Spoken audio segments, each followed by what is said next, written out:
And finally, the number one thing anyone can do to differentiate themselves. We talked a little bit about differentiating. The number one thing you can do is turn off the outside noise. I spoke about this a little bit earlier in terms of following trends. Um, and really think about what you want to do without considering what your competitors are doing. You do need to consider your competitors at times, but I think the number one thing you can do to differentiate yourself is be inventive and be different and be bold. And that does mean that and I think it's important to be provocative. I think that's a great aspiration to be something that is divisive, and I mean, that doesn't mean that you need to be like very political, but you need to have an angle and a belief, and you need to, have something that's strong enough that some people aren't going to be attracted to it too.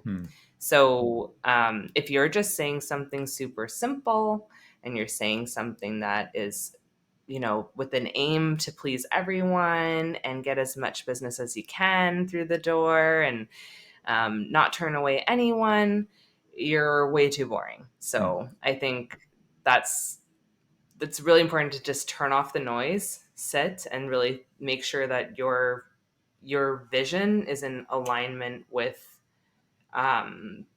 your end goal, and show up in a way that is different and bold, and not be afraid to even piss some people off. Yeah. Yeah, and I Yeah. think some people kind of tone down their natural personality or their natural, um, well, I guess even put a cap on their values in some ways simply because they're worried about scaring someone off, or they're worried about, or they're keen to A negative please. comment. Yeah, they're keen to please everyone, which you can't please everyone. Yeah. What is it? Yeah. What's the saying? If you try to please everyone, you please no one, or Yeah. there's a version of Yeah. something like that. And I think it's you raise a good point there. If you're really clear about who your ideal customer is, your dream customer is, to make sure that, well, okay, I'm speaking to somebody who's not my dream customer. Go away.